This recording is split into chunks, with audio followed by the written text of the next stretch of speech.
Everybody, welcome to Doctor Who, episode 903 or 3503. You're welcome, Internet. I'm as anal as you are. Under the Lake, which is no relation to Top of the Lake. The interesting crossover episode. Yeah, I know. What's Elizabeth that. Moss doing here? Yeah, there's not really a lake in this episode as much as an entire ocean, but whatever. Well, it's a big lake. Yeah. Really, What is an ocean? If not a really big lake. that's completely not what an ocean is, but never mind. Anyway, There's a reason I'm a film critic. But is it an ocean? I feel like it is like a lake. Well, it's true, in the a way. dam did burst. Yeah, it's to kind of cause like an it, "Oh so- brother, where art thou" sort of lake. I guess. That's the impression I get. But It's that man-made lake that Leonardo DiCaprio lived in Titanic. But it's so deep that they have to send a submarine down to rescue people. So. yeah, well, it's a big Yeah. fucking Yeah, lake. it's deep. What do you want? Now, okay, I got it. There was one thing in this episode that immediately bugged me, which was the first time that the Doctor and Clara lock themselves in the Faraday cage, and they look outside and they see the two ghosts and their mouths are moving. I'm like, why not have the deaf character read some lips?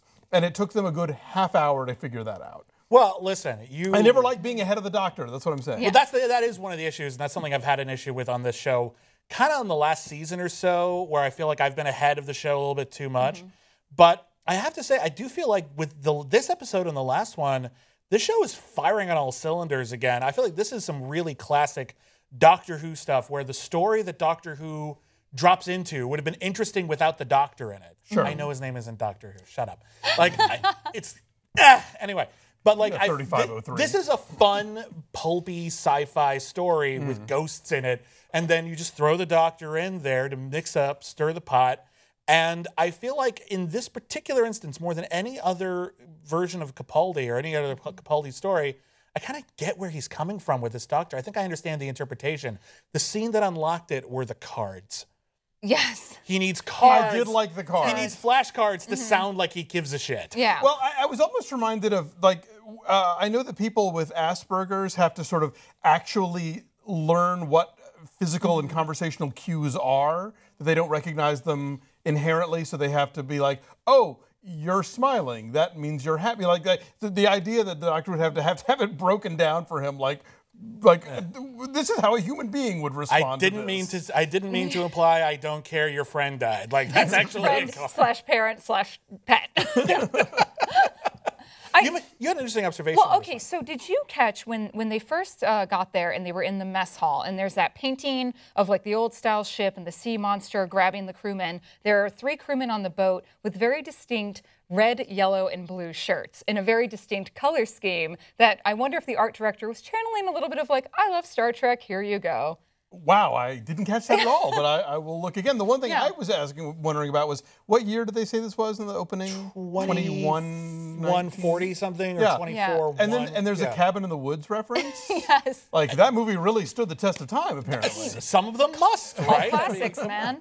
But it was interesting to me to see the Doctor Who has always been an incredibly secular program, in which there is no fantasy, there is only science. And anything that does seem fantastic is eventually explained by at least pseudoscience. In fact, one of the episodes this actually reminded me a lot of was the David Tennant episode, The Impossible Planet, where the Doctor and it was Rose at the time, they dropped into a planet that was orbiting a black hole, which you shouldn't be able to do.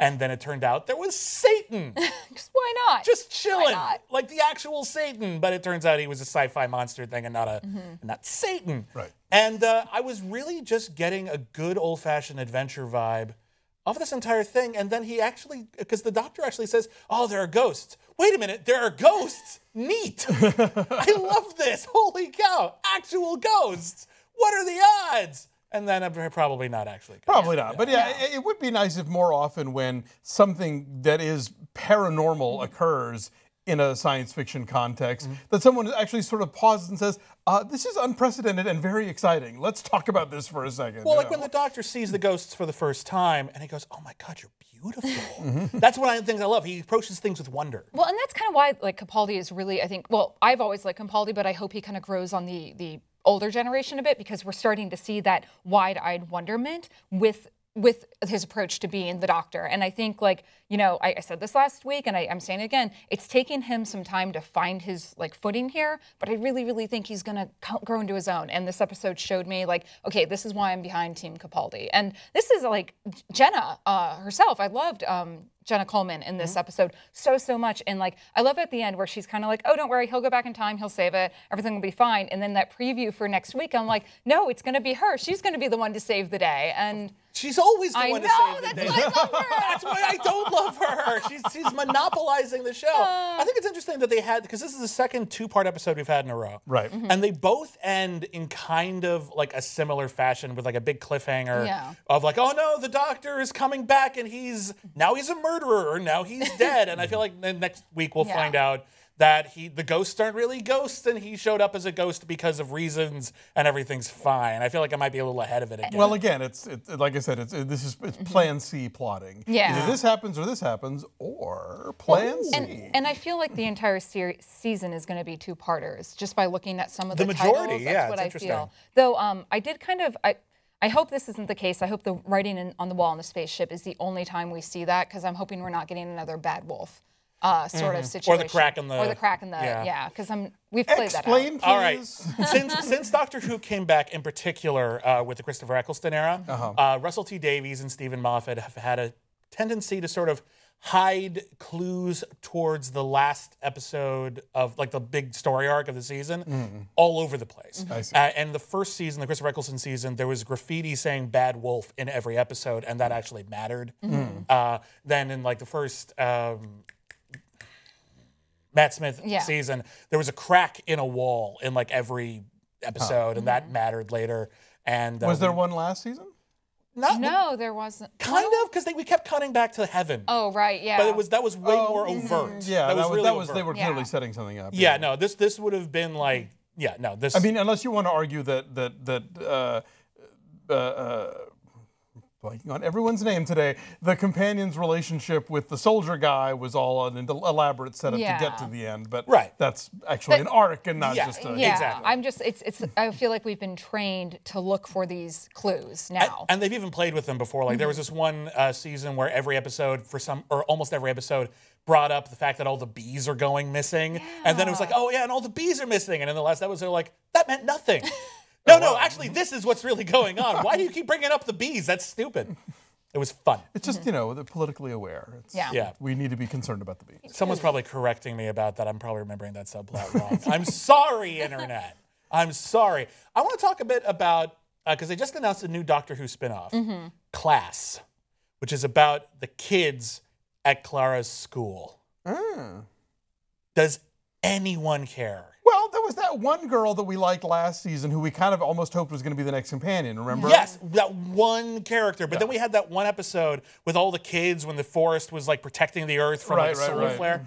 And like, I was just like, I hate all of these children and I never want to see them again. And if I hear one small British champ go, miss, I just want to just punt them. Like, Well, you know what? All the better to put them all into one show that you never have to watch. Because it is going to be more young adults, so we don't have to watch it. But does it have to be young adult? Because I remember like they had the Sarah Jane adventures, and that was young, but without being young adult. That was just a fun little adventure show. I think what I read was saying that it's going to be more like YA skewed, but I don't understand what the point of it is. I guess like why do we do they interact with the Doctor on random occasions, or they just live in the same world as him? They go on a lot of field trips. Yeah, I mean, just like I don't know, maybe it could be like Gotham Academy if you read that. Oh, I love Gotham Academy. Yeah, that's really cute. Okay. Yeah, they're just like by simply the fact that they're in Gotham City, stuff involving superheroes sort of tangentially affects them.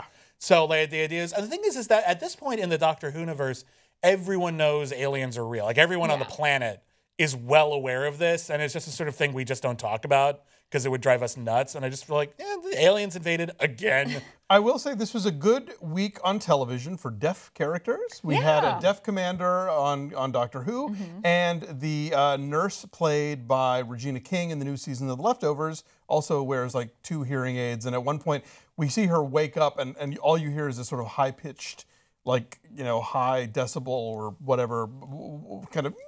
And then she puts her things in, and she can hear her husband snoring.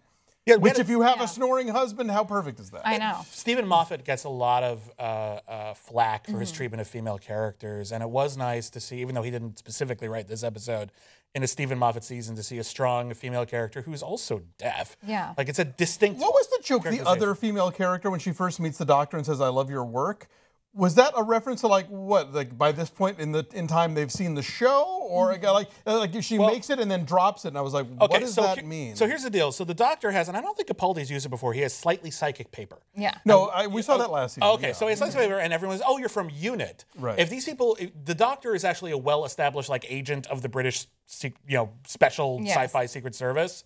So if you're a member of UNIT, you do know who the doctor is, and he's probably popped in and out of the timeline hundreds of times over the last 200 years, so she's probably heard of him. Well, okay. And that's kind of why I was shocked that with the spin-off series, because there's been such a huge UNIT presence in like the last couple of seasons, why they haven't done a UNIT spin-off, because Torchwood, when it started, I thought was good. And I think like having a procedural sci-fi like show set in that world would be really awesome. So I'm actually kind of sad we don't have a UNIT spin-off. There's so many different possibilities for a Doctor Who spinoff. The fact that we're doing one about the kids, that to the best of my knowledge, no one asked for, like no one. Like where were all the fan forums? I want all of these children to have their own show. No. Does Moffat have kids? Maybe his kids wanted it. Well, I mean, Doctor Who. Listen, Doctor Who is ultimately at its core a family show. I mean, I started watching it when I was a kid. So, yeah, but I just don't see too. I don't know. Nonetheless. Next week, we'll find out what this whole ghost business is about. Real fast. We forgot to mention it last week, and people give us crap for it. Oh, yeah. The Sonic sunglasses. No. No? No.